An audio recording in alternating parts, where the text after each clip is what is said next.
વડોદરા શહેરમાં મકરપુરાથી ડેરી તરફ જતા રોડ ઉપર ભારત પેટ્રોલ પંપ પાસે છેલ્લા 8 મહિનાથી ડ્રેનેજ લાઇન બનાવવામાં આવી હતી. કોઈપણ જાતનું પુરાણ કર્યા વગર એના પર રોડ પાથરી દેવામાં આવ્યો.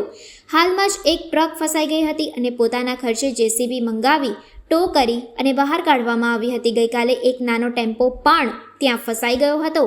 આ જગ્યાની અંદર વારંવાર ભૂવાઓ પડે છે. નજીકમાં સ્કૂલ તેમજ પેટ્રોલ પંપ આવેલ છે. સાથે સાથે આ કામગીરી દરમિયાન માટીનું પુરાણ પણ ત્યાં ખૂબ જ પ્રમાણમાં જોવા મળ્યું છે.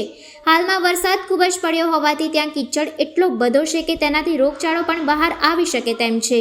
આ વિસ્તારના કોર્પોરેટર હાલના શ્રી પાટીલ સાહેબ છે, છતાં પણ આ કામગીરીની અંદર સંતોષકારક કામ આપવામાં આવ્યું નથી. શું કોઈની જાન લેવામાં આવશે ત્યારે જ આ કામ કરવામાં આવશે? હાલમાં માંજલપુરમાં એક ભૂવો પડ્યો હતો, જેમાં એક મહિલા 10 ફૂટ ઊંડા ખાડામાં પણ ઉતરી ગઈ હતી. શું કોઈનો ભોગ લેવાય પછી જ આ કામ કરવામાં આવશે?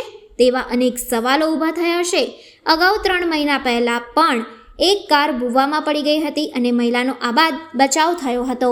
વડોદરા શહેરના મક્કરપુરાથી ડેરી જતો મુખ્ય રોડ પર ભારત પેટ્રોલ પંપ આવેલો છે. ભારત પેટ્રોલ પંપ બાજુમાં શાળા પણ આવેલી છે. આ રોડ પર ડ્રેનેજ લાઇનની કામગીરી ચાલુ હતી, અત્યારે પૂર્ણ પણ થવાય છે. આની પર ચરી નાખવામાં આવી છે, માટી નાખવામાં આવી છે, પરંતુ જે રીતના ગઈકાલનો વરસાદ પડ્યો, વરસાદ પડવાના કારણે આખો રોડ ત્યાં બેસી ગયો છે.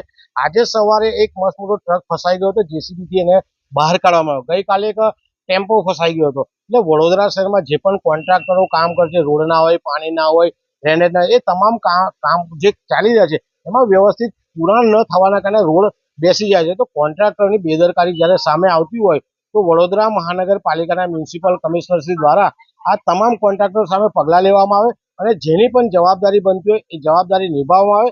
અને જો આ રોડ બેસી જાય અને આકસ્મિક મૃત્યુ થશે તો જવાબદાર કોણ રહેશે? જેથી કરીને વડોદરા શહેરના મ્યુનિસિપલ કમિશનર મેયર સાહેબને વિનંતી છે કે કોન્ટ્રાક્ટર સામે પગલાં ભરે તેવી અમારી માંગ.